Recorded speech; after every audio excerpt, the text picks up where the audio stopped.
Bwana Yesu asifiwe. Karibu katika ibada ya asubuhi ya Anza Siku na Bwana inayokuja kwako na mimi Pastor Miamba. Nasoma kitabu cha Maombolezo sura ya 3 na ule mstari wa 37.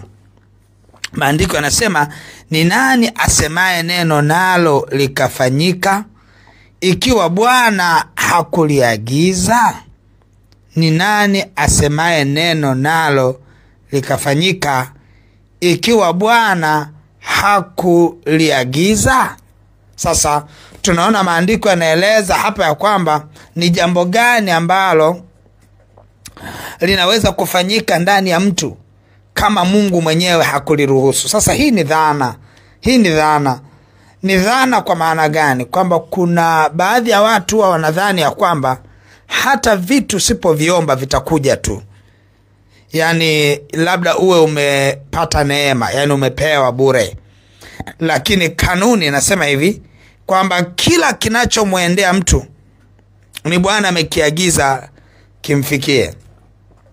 Na dhana hii ni nzuri sana ukielewa kwamba itakusaidia kuwaondoa watu kwenye mazingira ya imani yako. Itakusaidia kuondoa vitu kwenye mazingira ya imani yako. Itasababisha wewe kuwa na maombi makubwa kila wakati. Kwa sababu gani? Kwa sababu una ufahamu wa hii dhana ya kwamba hakuna lisiloweza kufanyika ila tu Bwana akiliagiza. Yani hata kama mimi ninakuombea leo upone, hauwezi ukapona kama Bwana hakuagiza uponyaji.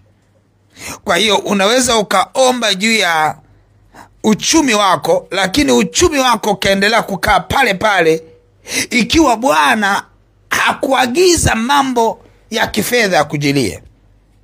Unaweza ukawa unafanya biashara, umekaa mahali pazuri, lakini baraka, lakini neema isikujilie ikiwa Bwana hakuruhusu vile vitu vya baraka vikujilie. Unaweza ukawa unasubiria mchumba aje. Wapo watu ambao wana hiyo dhana, wanasubiria kuonekana na wachumba waje. Sikia nikuambie kitu kimoja, ni dhana ambayo sio sahihi. Ni mchumba gani anayeweza kuja kwako isipokuwa Bwana amemwagiza? Ni mchumba gani anaweza kuja kufanya familia na wewe kama Bwana hajamwagiza? Huyo hajatoka kwa Bwana. Na ndio maana unaomba wale watu ambao bado hawajaona kuolewa, wasa Mungu niletee aliyetoka kwako. Maana yake nini? Wapo wengine wa ibilisi pia. Shetani ana watu wake pia ambao na wenyewe wanaitwa wachumba. Akija kwenye mifumo ya maisha yako umekwisha. Sasa ni nani awezaye kuja wa Bwana isipokuwa yule tu aliyeagizwa? Kama Bwana hakumruhusu, hakumwagiza, basi hakuna naloweza kufanyika. Kwa hiyo tunapoenda mbele za Bwana na kuomba mambo kadha wa kadha, tuwe tunajua ya kwamba kile unachokiomba unataka umruhusu Bwana akifanye, kwa sababu hii ni kanuni. Tulijifunza kwa habari ya kanuni na sheria katika ulimwengu wa roho. Sasa tunaona hapa maandiko yanapoeleza hapa ni kama yanaeleza uijue kanuni fulani hivi katika ulimwengu wa roho, kwamba ni nani asemaye neno nalo likafanyika ikiwa Bwana hakuliagiza. Kama Bwana hakuliagiza haliwezi kufanyika. Hapo ndipo tunaporudi kwamba mtu lazima awe na mahusiano binafsi na Mungu. Kwamba kama hauna mahusiano binafsi na Mungu, hata kama unaomba, haimaanisha kwamba Mungu atakupa. Kuna vitu ambavyo Mungu anaviruhusu vije kwako ni kwa sababu ya mahusiano ulio nayo. Kwamba kama Bwana anaweza siruhusu vitu vije, unaweza ukaomba na usijibiwe. Kwa nini haujajibiwa? Kwa sababu yale unayojibiwa ni matokeo ya Mungu kuruhusu vitu fulani vikujilie. Kwa hiyo ni dhana potofu sana kukaa na kusubiria vitu pasipo kushughulika katika ulimwengu wa roho, kutengeneza mahusiano ya kumshawishi Mungu ya kwamba aviruhusu hivyo vitu vije, kwa sababu hakuna awezaye kuvileta isipokuwa Bwana amemtuma. Hakuna awezaye kuleta utajiri kwako isipokuwa Bwana amemtuma. Na leo ukifanya maombi haya utashangaa kwamba kumbe kuna nyakati utamuomba Bwana atume watu, atume anavyotaka kuvituma kwetu. Kwa sababu tumejua ya kwamba hakuna kitu kinachoweza kuja kwetu, hakuna neno. Anasema ni nani awezaye asemaye neno nalo likafanyika ikiwa Bwana hakuliagiza? Unataka Bwana akuagizie nini asubuhi ya leo? Unataka Bwana akuagizie utajiri asubuhi ya leo? Unataka Bwana akuagizie amani asubuhi ya leo? Unataka Bwana akuagizie nini? Unataka Bwana atume nini? Maandiko yanasema hulituma neno. Yeye Mungu hulituma neno, huwa anaagiza vitu na vinatokea. Unataka Bwana akuagizie nini? Hapo ndipo unaanza kuzichokonoa sasa zile shauku za moyo wako, kwamba mimi nataka Bwana anipe amani, mimi nataka Bwana leo atume furaha, mimi Bwana nataka leo atume wajumbe watakaosababisha madeni yangu yafutwe. Nataka Bwana anitumie furaha na kicheko. Nataka Bwana anitumie uponyaji. Nataka Bwana amtumie ndugu yangu huyu apone, atume uponyaji. Hayo ni aina mambo tutakwenda kuyafanya muda huu, kwamba Mungu atume kitu ambacho yeye akikituma ndio kinaenda kuthibitika. Ni nani awezaye kulisema neno likafanyika isipokuwa Bwana amelituma, Bwana ameliagiza, Bwana amelithibitisha. Sasa tunaenda kwenda mbele za Bwana. Mimi nitaomba kwa dakika moja, lakini nakusii wewe usiishie napoombea mimi. Endelea kuomba. Mwambie Mungu, naomba uniagizie hiki. Na Mungu atafanya kwa uaminifu wake sawa sawa na kile ulichoomba uagiziwe. Nataka tuende mbele za Bwana.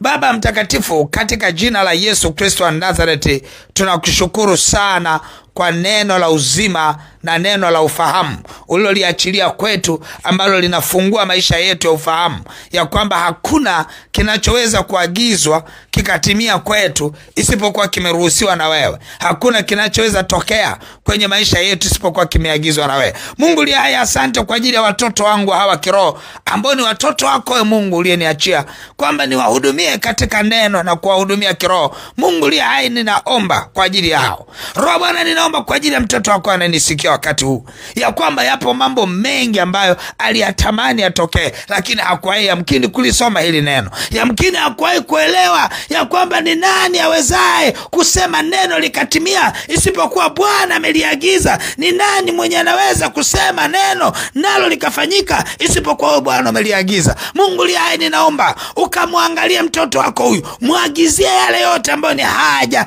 ya moyo wake, ukampe neema. Mungu liye hai, achilia neema ndani ya maisha ya mtoto wako huyu, apate kibali. Baba, nakushukuru sana katika jina la Yesu. Asante kwa maana leo unaenda kuwaagizia watoto wako na kuviruhusu vile vitu unavyoagiza viwafikie watoto wako hawa, katika jina la Yesu Kristo wa Nazareti, Mungu aliye hai. Amen, amen, amen. Nataka leo uende ukamwambie Bwana kwamba agiza, ninaomba Roho Bwana agiza kitu fulani. Unaweza ukamwambia Bwana, naomba uniagizie visa yangu ya kwenda nje ya nchi. Bwana, ninaomba uniagizie furaha yangu. Bwana, naomba uniagizie mume wangu anayetoka mashariki au anayetoka magharibi au kaskazini na kusini. Umuagize, na kuhakikishia maombi haya yatakukutanisha na watu sahihi sana kwenye maisha yako. Maombi haya yatakukutanisha na baraka ambazo hutaweza kuzizungumza, kwa sababu ni maombi ambayo yanamleta Bwana aingie kwenye scenarios, aingie kwenye vitu navyoendelea navyo. Unapitia mapito gani? Wewe ndio unayejua. Wewe unajua unapita mapito gani. Hebu tumia maombi haya ya asubuhi ya leo. Mwambie Bwana, niagizie, taja kitu unachopitia. Kama unapitia uchungu, mwambie Bwana, niagizie furaha, niagizie amani, niagizie ushindi. Utamshangaa Mungu sana.